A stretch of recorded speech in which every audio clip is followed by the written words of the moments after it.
Facebook. And so welcome to the Writing for Publication session. This is a big picture of writing for publication. So you can be attending this in a couple different ways. One, you might be joining in as just you signed up for the standalone kind of information webinar. It could be that you're part of the Write to Publish course that runs over 12 weeks during this semester, or it could be that you are watching the recording of the webinar. And so if there's anything that you have questions about that, if you're here in live real time that I can answer, we can unmute, pose in the chat, or you can just wait until the end and we can have a conversation at the end. Or if you are joining via webinar and asynchronously and you have a question, then you can feel free to reach out to CSU Writes or to, yeah, just email me. So a little bit about CSU Writes, just for some context. So not everyone's familiar, but we're in our 10-year anniversary year. We're so excited. We started with a little bit of grant money and moved into a full-fledged base-funded program within a couple years. And so it's because of people like you participating and then also, by the way, giving us some feedback. So we will follow up with this session with a little bit of feedback questions. But we have some events coming up, and some of them are really relevant to writing for publication. One is literally about a full day on publication. It's coming up this Saturday. And so if you are at all interested in academic book publishing, monographs, writing a full-sized kind of book, not just an article, know that we have these sessions that you can reach out and talk to a publisher through. So they're in person. They're in the Laurie Student Center in room 308, and you can register at the CSU Writes website. And then we have a session with the libraries on citation.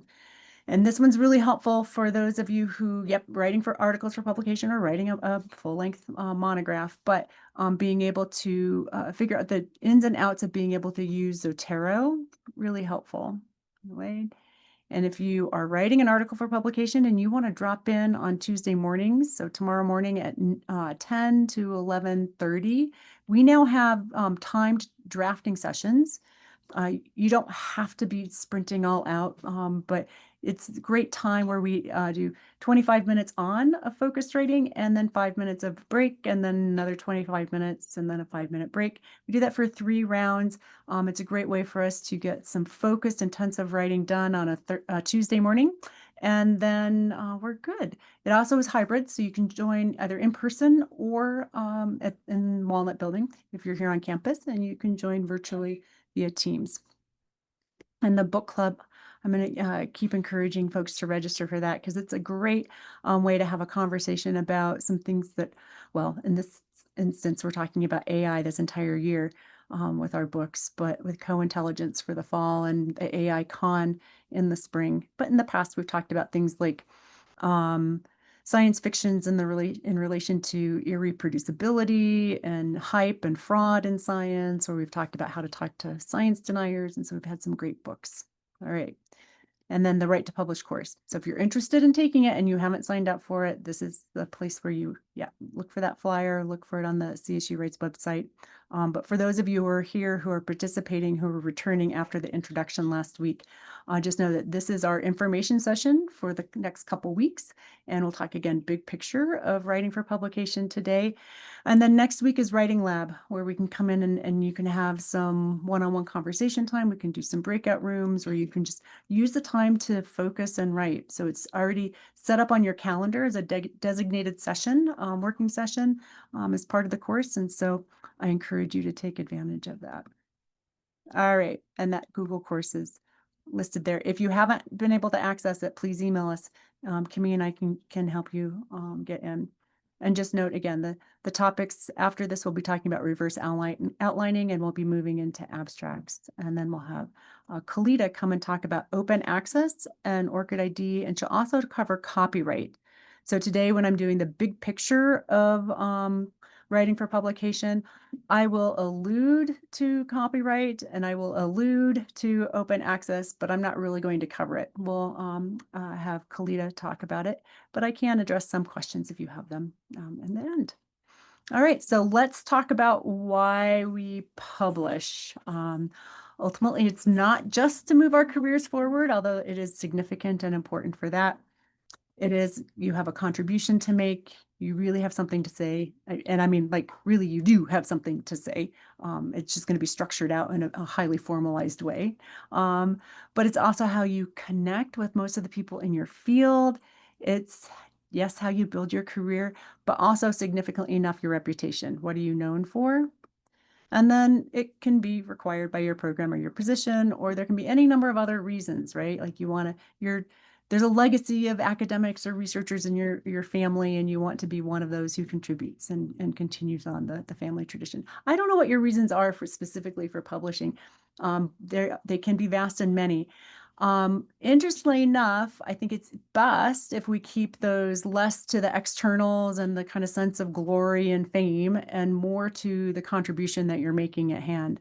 I think as soon as we get a little bit further out towards reputation or other things, you can't really control that with a publication, right? Some things hit, some things missed, it's so I think it's knowing that and getting grounded in the fact that you have a contribution and you have a sense of where that conversation about your contribution is going to happen. And the process, we talked a little bit about this last week and we'll return to some of it, but the process is kind of both iterative and circular, depending on how quickly your article is revised and submitted, but also then B, how quickly it moves through that acceptance process. And some publishers and some fields are quite quick and others are quite slow. I have a colleague where we co-authored and she's in one of the hard sciences fields and their processes are super quick. And we submitted in one of my fields and it is not super quick. And she kept saying, when is that coming out? When is that coming out? I think it took almost 2 years, just as an FYI. The expectation, I think, on my colleague's part was that it was going to be a couple months, and it really took a couple years. So just know that, when you write and you submit, it's not just done. It's now you're in the process of going through the publication elements that are connected to the publisher, and it'll come back to you quite likely for some additional review and submissions, and then it'll go into print. And even after that, it may not be, your process might not be done, right? We'll talk about advertising for your article later on, and we'll talk about what happens a little bit if you have a retraction or need to make corrections. So we can cover all of those in this course. The process, again, and kind of laid out in a different way, I think it makes a little bit more sense to kind of go in what looks like a linear time fashion, where you submit to a journal, that you have an editor who then screens or looks at that. Increasingly, interestingly enough, it's possible, depending on where you're submitting, that they will have technological assistance in being able to do that screening. They may run it through an AI detector, for example, which I'm not sure exactly how those are working, and we'll have to have a conversation with Kalita from the libraries when she shows up in a couple of weeks. But it may be that you get a desk reject, meaning that the editor has taken a look and has determined automatically, for whatever reason, that it's not a good fit for the journal, or that don't want to pursue that topic or that idea any longer. It may be perfectly good, but they're just not going in that direction. And so then they would desk reject it and send it back to you. Or it could go out for review, blind review, or some other form of peer review. And then it comes back to the editor, and the editor will then resend it out to you. Either they will, in sending it back, they will say, hey, it's been accepted. The angels sing. Or they will say, we've accepted it, but you need to do some revisions, right? And then it's also possible that they will then reject it at that stage too. If it's accepted with some revisions, or even if it's just accepted outright, you still have additional correspondence and other things that you need to be doing related to your project. So this is a kind of a bigger layout of that publication process, and this is more for my field, but I just thought it was super useful. It's Chris Anson from North Carolina State University, and he just kind of lays it out, and this is either for an article or a book, and you have this kind of initial idea, and he just kind of takes you through. I'll post the slides and you'll have access to these, but just know there's, again, at any of these steps, there may be choices that you have to make. You may decide whether you're going to submit someplace else. Maybe it's taking too long and you're going to pull your article. There's any number of things that could move through what looks like a pretty linear process, and you realize that maybe it's not going to be so linear after all. So just keep that in mind. You could have that initial idea and you really want to be moving it through pretty quickly, but it could be that it doesn't go out for review. It could be that you have multiple revisions to make. It could be that it's rejected. And it could be that even then, after publication, you have other things that you need to do in working with that article. So, again, thinking about who you are, the contribution you want to make, the conversations that you want to be having, those are really important things for you to be thinking about when you are writing for publication. I think that process, and we talked about this last time, I just love Masaru Hori's piece, The Pipeline. It's a great painting to describe where you think you're going and all the pressures that you feel along the way. So the common genres of scholarly publication, we've also taken a look at these last week, but just know that if you're writing in any of these forms, that all of them could be published within a journal, except for the kind of the book chapters.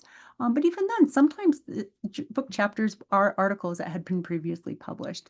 So that process of being able to submit to a scholarly journal any number of different types of work, whether it be original research or it be a clinical trial or it be a perspective or an opinion piece, commentary pieces, book reviews, all of those can count for the course that we're talking about, but also contribute to the conversations that you have in your field. So think about the different genres and how it is that the work that you've done on one in one research area or with one set of data that might not be the end of it.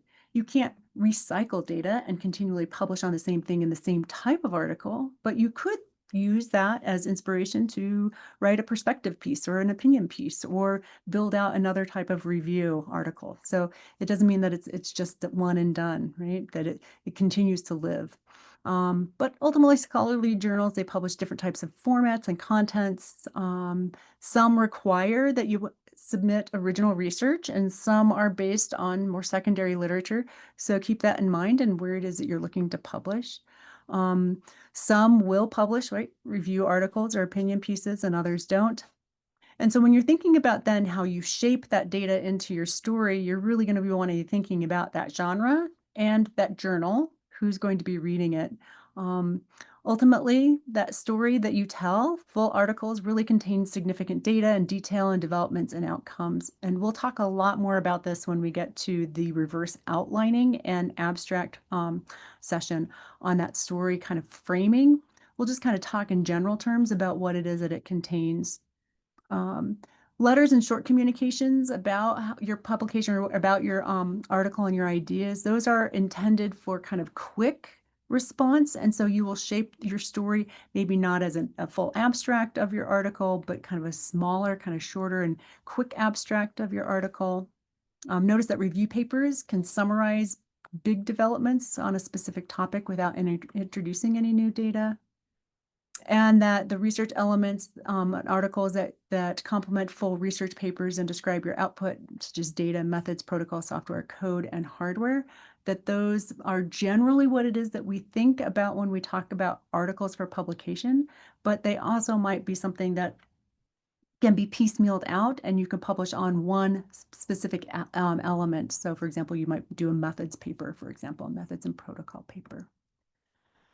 When you're selecting your journal, my advice is read widely.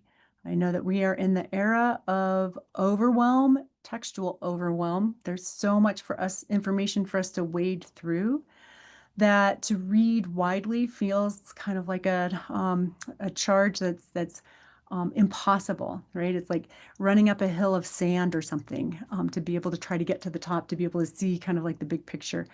I would recommend reading strategically as well as widely. Look at your kind of your key journals and who's publishing on the topic that you're currently interested in. You'll be using and including much of that in your literature review. But reading widely on the topic also means that you include things and look at journals that may not be directly related to the specific topic, but they kind of give you a sense of like what's out there. Consider the type of journal that's going to best suit and the genre, right? That's going to best suit your publication. Fit is something that's super important for you to consider on your end before you query an editor or before you submit, right? You want to know that you are submitting to a journal that is a really good fit for your work. Just take the extra moment to consider that. I have had at the top of a list of journals, the journal that I want to be submitting to on a couple different articles, and then realized midway through or partway through that the shape of the article means that it's actually not a good fit for those journals. And so we've submitted to two different choices based on that. So where's your work going to do the best kind of conversational work? And then thinking about fit, it's best to query editors before you submit. And we'll spend some time talking about querying editors today. And then when you're submitting, basically what you want to do is you want to craft a quality cover letter that accompanies your submission. And in that sense, it'll also contain a small version or an abstract of your piece. I know it seems so obvious, and we say it all the time, but follow the submission guidelines. It's so easy to not follow the guidelines for whatever reason, and the guidelines are vast and many. So I'm sympathetic. It depends on the journal that you're looking at, how intensive their guidelines are. I'll look at Science in a moment, but some of the smaller journals, or some of the kind of boutique journals that are in academic departments and with academic presses, those have much less onerous guidelines, submission guidelines sometimes, than some of the larger kind of publishing houses like Elsevier, for example, where they are, Taylor Francis, where they've got a lot going on, and they're asking for you to submit in very specific ways with specific guidelines. Mentioned Science, they have it listed off all of their policies. So you can look and it's very straightforward and clear if you're planning on submitting to Science, what it is that you need to do in order to prepare yourself, your manuscript, and all of the additional documentation that needs to go with it. So they have anything from, documents on authorship that you need to submit, conflicts of interest. They still have diversity, equity, and inclusion up on their list of items, image and text integrity, prior publications. So you just want to read through and make sure that you have, if any of those are related to the work that you're doing, which all authorship, conflict of interest automatically are, that you're taking a look. The information for authors page, again, some of them can be extensive, but they're usually well crafted at this point, and they're outward facing, meaning that journals that used to be pretty insular and the practice of querying journal editors to determine fit was really, and it still is, about establishing a relationship, but it was much more important in part because there wasn't a website to show outwardly facing what information for authors would look like. The journals were printed. They had information for authors to submit printed within the journal. But now the amount of information that can be included on a website and what we have access to means that most of that is expected to be outward facing, and that you can identify all the various kind of idiosyncratic ways that your article may or may not be a good fit for a journal. It's one of the reasons why we still query, because even with all of the outward-facing information at a journal, you still want to establish that relationship. And if there's anything that you have questions on in the information for authors pages, that's a great place to be able to ask that.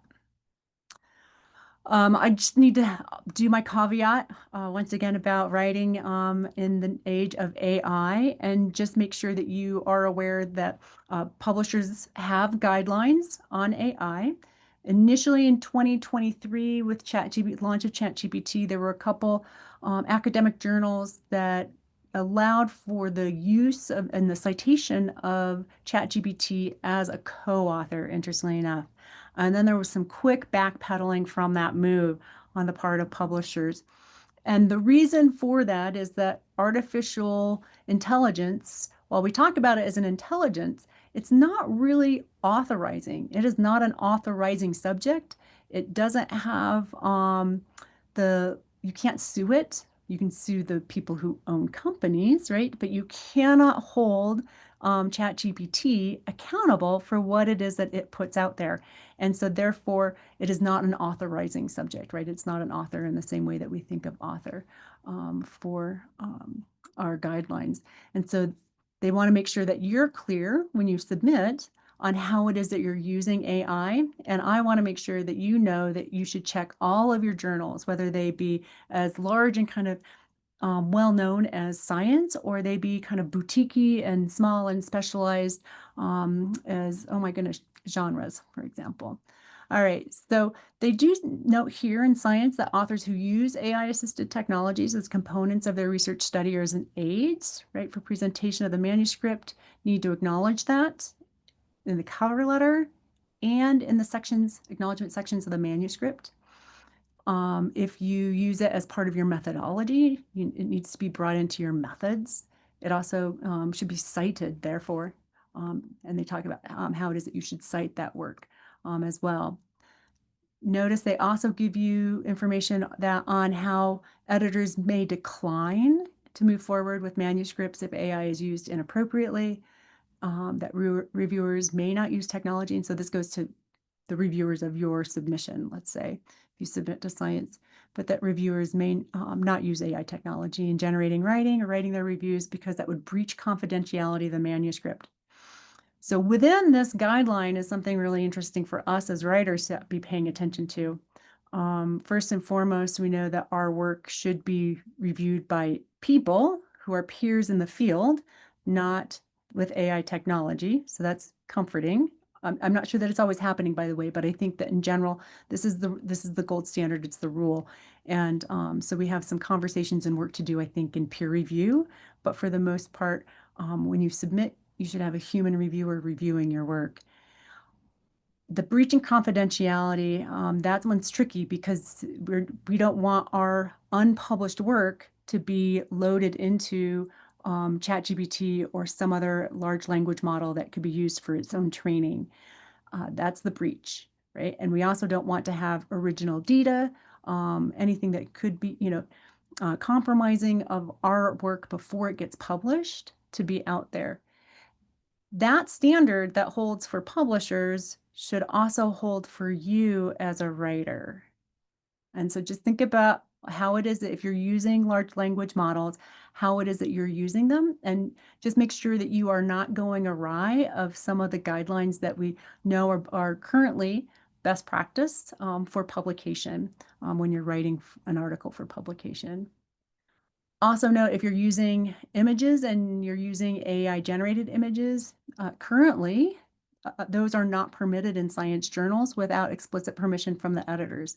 So that's another reason why you might want to query. Let's say you are using AI generated images, or you just find them that they are essential to the work that you do. You know that this is a high quality article and that you're going to be submitting to science, right? In that instance, you need to query and get permission in advance. So just take care with and look through and read with care all of those authorial guidelines and support. And I think I've just said enough, but I love this slide from Boris Streepy, he runs a sentient syllabus project, and he's out of the University of Toronto. And he just reminds us that, in research and scholarship, AI LLMs can be kind of great, what he calls co-writing companions, but that it always has to start with your ideas and your thoughts first. Don't just let AI dictate to you, right? All right, so enough said. Let's talk about querying journal editors, because again, thinking about that relationship that you're establishing with them, you're going to do that through an email or a formal letter, right? And in that, you're going to introduce your amazing self and your amazing research. And you should share your purpose for querying, ultimately to determine whether your article is a good fit for a specific publication. And if so, if you get a positive response from that journal, you move forward. If you don't, then that's just mark it down, note it. They may give you advice. They may recommend another journal. They may, let you know that they're currently not accepting anything on this particular topic for X, Y, and Z reason, but in the future, they may give you some background information if they're interested in the work that you're doing. And that's something for you to also track and keep to note so that you can then submit perhaps on different research, but at a future time. And then you also, as I mentioned before, want to establish a relationship with the editors, in part because they're experts in your field. They're people that you really want to know anyway. And yeah, it's really good to just have their insight because they have the big picture of the field. If you think about where you are in relation to understanding how your work fits within the field proper, journal editors have this kind of great perspective and they can be really, really helpful and conversational. So establish those relationships. Not all want to be chatting with you, but to the extent that you can. What query letters should include is just a short description of your proposal, your proposed article, excuse me, what makes it unique and why you think it's a good fit. That last one on why you think it's a good fit or what's in there, that's where you can connect to their readership, to similar topics, to other articles that have been published. So you can make it a quick and direct, detailed discussion and kind of introduction to why it's a good fit. And then you can ask some questions, right? That help you and the editor consider your article and its appropriateness. So is there a particular section of the journal that would be useful and helpful? You think that it would be a really good fit in this particular area? I have an article in a composition forum that is specific to their program profiles, right? It's not in their kind of their research area, it's in a program area. So that's the best fit, right? Are there special issues? Something that you want to talk about in the future. That query letter, it's super, super, super simple and it's templated and you have it in the Right to Publish course. And if you're watching this or if you have the slides, you have a screenshot or an image of it here. Take this, put it in your back pocket, hang on to it. It's not AI. This is pre-AI sample query letter. But what it gives you is context for you to be able to reach out, kind of a framing to kind of formalize your letter. We wish to query your interest in an original research article, the title of the article for publication in the journal. You have all of that specificity there. It may seem silly in some ways because you're emailing directly the person who's at a journal and you're the person who just has information. So why wouldn't you just say, are you interested in my article? It's on this.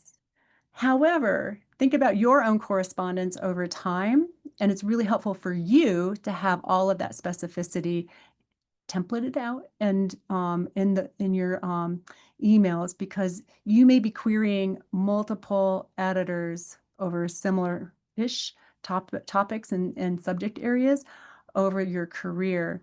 And so you want to make sure that you know which journal this editor is at. So it gives you a kind of a shorthand also when you're skimming through your emails to find out where was that letter and who was I querying, right?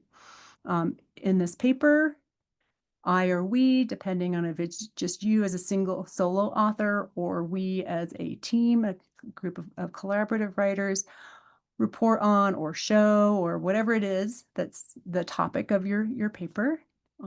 This is important, right? This is significant because X. It's so simple, but it just gives them the opportunity to see what it is that you're talking about and why it's important. And then we believe that this manuscript is appropriate for publication by your journal, once again, because it does whatever.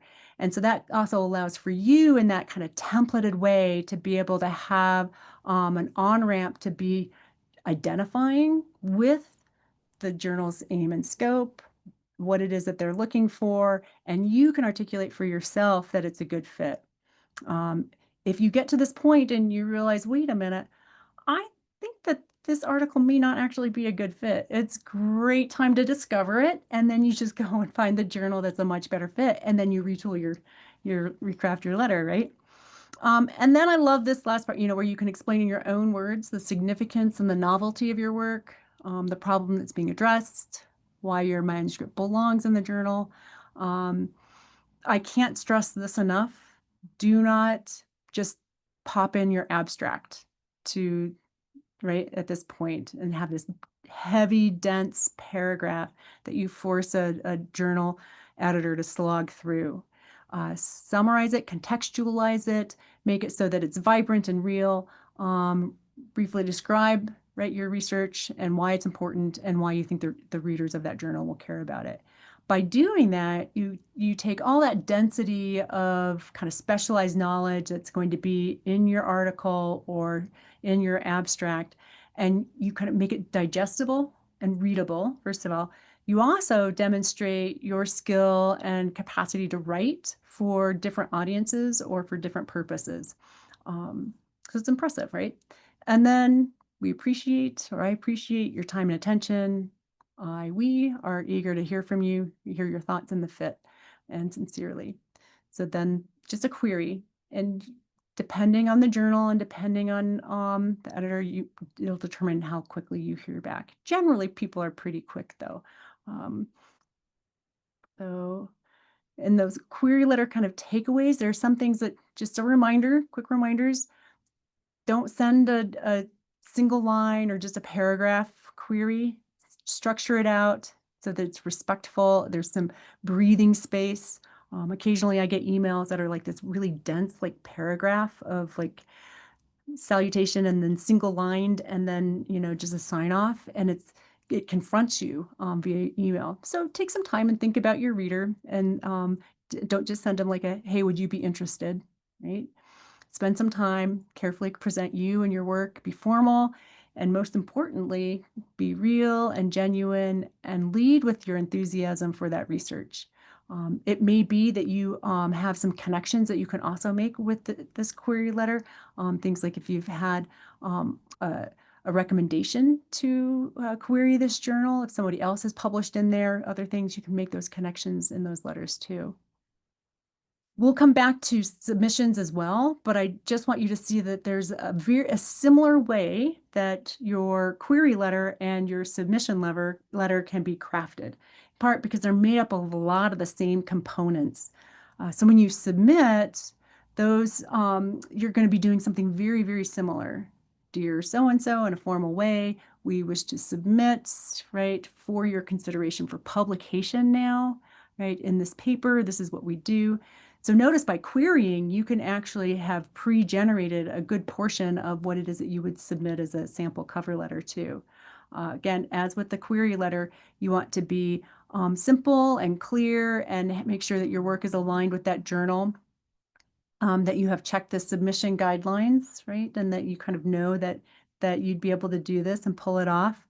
And that if possible, reference prior query correspondence or connections in the field. If you met at a conference, that's a great place to put that in, and I wouldn't, you can lead with that. You can say, hey, it was good bumping into you at whatever, whatever. But not so much in the cover letter, that's more the query letter. And here I would probably just kind of reference only query correspondence, or if your conversations at the conference led to the conversation for which you're submitting, right? If they said, hey, yeah, we'd really love to have you submit your article. It seems like it would be a good fit based on a conversation, then address and include that conversation. It's also important to then disclose if you have any kind of interests or conflicts of interest to disclose, and then just let them know how it is that they can get in touch with you, email address, etc.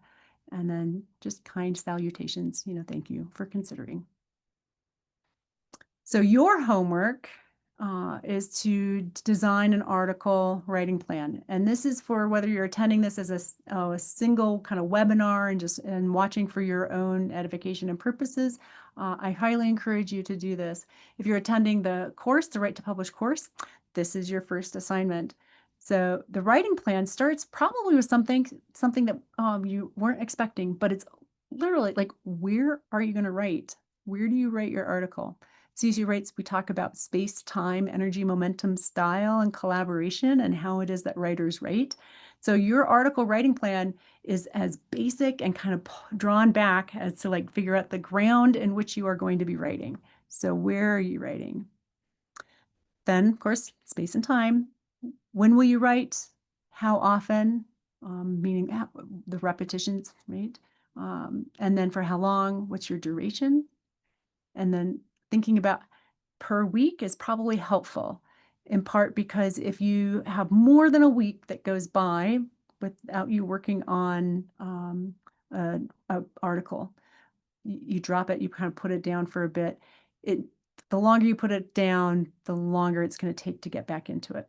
So we highly recommend kind of that brief, frequent, and low stress, highly rewarding encounters of the project. Then consider what writing obstacles do you commonly face. So create a list of common interruptions, those kind of resistances, barriers that you have. Being aware of your obstacles at the outset can then help you address them later on. That kind of the commonly faced ones means you just kind of know that once you sit down, it's quite likely that you're going to want to check your email, and then you'll be in your email for an hour and you're like, wait, what happened to my hour for writing? Right? So thinking about what are the common obstacles? What strategies then will you employ to address those writing obstacles? Will you turn off your email before you close your, computer for the last, bit of work during a day? And then when you open it up for your writing session, your email just doesn't automatically pop up? Like, what are the ways that you're going to kind of tackle those obstacles and address them? The next one still, stays with time, but thinking about over the course of the semester. We talked about this a little bit last time as well, in the introductory session, but how are you going to schedule and log your time? When are you going to set up your writing kind of schedule? These two things, scheduling and logging, we know are two of the main keys, two of the keys to um, writing productivity. That if you kind of know where you're going and you're tracking where you've been, it makes you a lot easier to figure out where you are. How's that? And then the last one, this one, how do you build an accountability? This third one, this is like the trinity of writing productivity, a la Robert Boyce, who was a researcher, psychologist who studied stalled academic writers. And that accountability is really how you um, uh, kind of make progress. We know that statistically, through the data that he collected, that you're much less likely to make progress if you're just left on your own. So you need to have external conversations and folks who are encouraging you to meet deadlines and other things. So how do you build in that accountability? If you're taking the course, it's built into the Monday sessions, right? So here's some practical advice for writing for publication. Just as reminders, follow those publishers' guidelines, get to know your publishing outlet, reach out to journal editors and introduce yourself. This one we didn't talk about, but it's just really good advice. Meet those deadlines. If you need to ask for an extension, please do that in advance of a deadline. Knowing your audience, that kind of goes with knowing the fit of the journal, but who's going to be reading your work. Deliver what you promise. So if you tell your in your query letter that you've got an article that's going to be on X, Y, and Z, and it's going to do X, Y, and Z, then you need to deliver that. Pricing clarity and concision. This goes to the kind of heart of what every journal editor longs for. When they interviewed journal editors like 20 years ago or so, what are the things that you want most in articles? They said clarity and concision pretty much across the board. And that's true for any of us, I think, reading articles. We really want to have clarity and concision in what we're reading. You want to make sure that your work is making a novel contribution and that you can clarify that within your query letter, your manuscript, and your abstract. That novel contribution, by the way, does not always have to be quote unquote original. So for those of you who are now thinking, oh, right again, I'm stressed about having to make an original contribution, just note that most of the work that we do is incremental and that you are building off of something else that's been done before, and you simply need to be able to articulate what that is.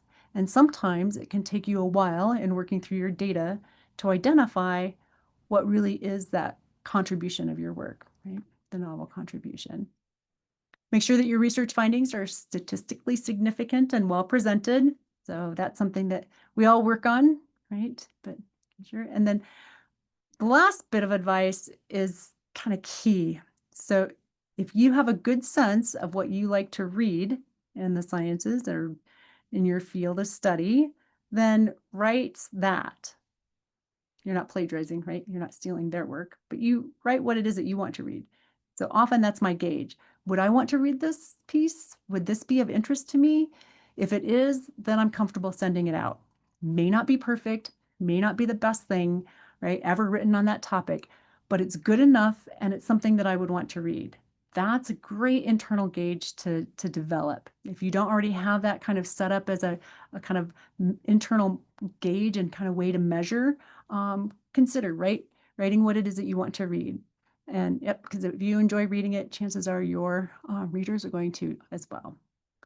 All right, so here's just a quick snippet and a reminder of like when things don't go as you wanted, and maybe an article doesn't get published.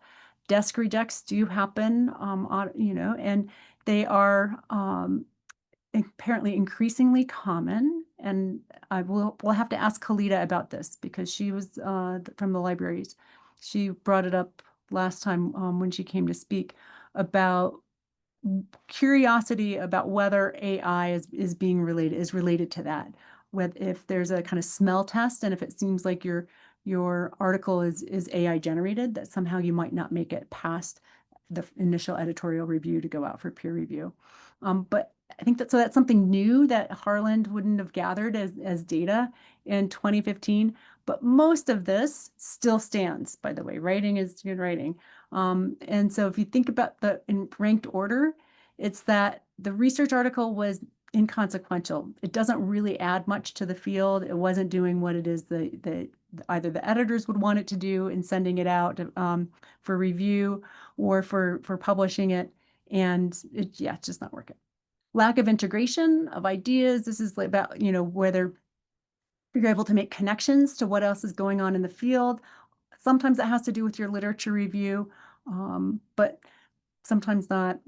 Poor use of evidence could be that you may have great evidence, but it's not clear what it means, right? There are big gaps perhaps between what it is that you're saying about it and what it is that the evidence would seem to be showing. There's some structural issues. Sometimes it's like reads like a list, right? Or notice where the last one is. The final reason why something might get rejected is perhaps that the expression is poor, but grammar and meaning, not just grammar and syntax, but grammar and meaning issues are relatively rare, I think, now. You can have articles that go out for review and some that are accepted for publication, but still have to have some sentence level work and finessing and fixing, right? So that's why we have copy editors. Although a lot of journals are now, we do a lot of our own copy editing, by the way, as authors. But just notice that if you are nervous about grammar and sentence structure, and you're continually, I would say nowadays we just reach for Grammarly or some sort of assistance. But if you are really looking for like expression and just take a moment and just avoid stressing about it, because ultimately you'll be, as long as your ideas are sound and you are working to express those ideas as clearly as possible, grammar rules and kind of minor issues are not going to be the reason why you would not get published. Well, this is a little sideways. I don't know why that went that way. Oh, that's why. Because style guides, Helen Sword has a fabulous one. Steven Pinker, it just reads like literature. It's a fabulous read and good advice. He takes on Strunk and Write for any of you who are remember or have been introduced to Strunk and White as a guide for writing. Steven Pinker's like, there's some of these rules that actually don't make sense, and so he kind of rewrites. He's at Harvard and he's an active academic and writer. So get a good guide, get feedback on drafts. Cannot stress that enough. Schedule time for multiple revisions. One of the reasons why we want a scheduling out, have a good schedule for our writing. I mentioned these last time, but I'll mention them multiple times again. Joshua Schimmel's Writing Science, he talks about the story that you tell and the various story structures that are used in articles versus proposals. He also talks about how to edit and work through your work. It's really practical, and for those of you who are in the sciences, it's a great resource. The Science Research Writing for Non-Native Speakers of English, Hilary Glassman Deal's book. There's a new version of it out, new edition, but it's great for native English writers and speakers as well, because it's just got a good sense of the IMRAD structure and how you would use it. These are this is the book that we're using for our course on Right to Publish, the Writing Your Journal article in 12 weeks. And I think it really helps ultimately to be part of a community of writers so that you can get accountability, you can get feedback, right? You can get connected. The Right to Publish course is definitely that. It's kind of built in, it's connected, but so too, by the way, are the editors at the journals. So we'll have a part of one of our assignments will be writing your query letter, by the way, during the semester. So the first part of your assignment for this next week is that figuring out where it is that your manuscript is, right? What's your plan? So how do you understand the status of your article and your project right now? That you have data, but not another word, right? Then the title, maybe you have a few loose pages, some solid sections, a complete manuscript that's previously been submitted for a conference or for maybe even for publication elsewhere that you're revising. So what's the current status of your manuscript? And then your writing plan. Thinking about the project that you have, the status that it's in, and some of you I know have multiple projects, by the way. So considering where will you write, when will you write, what are your obstacles, what are your strategies, how will you schedule and log your time, and then how will you build in accountability. So and always my parting encouragement and wishes, take what you learned and put it into practice, explore what's best, leave the rest, share widely and with exuberance. Yep. And when you do, please give a shout out to CSU Writes. And until we meet again, may your writing be brief, frequent, low stress, and highly rewarding. And I know we're going to meet next week for a lot of you, but so we're going to open it up for some conversation and reach out for any questions. For those of you who are attending as a one-off webinar, just look for a follow-up email. And thank you for your time. I'm going to stop the recording.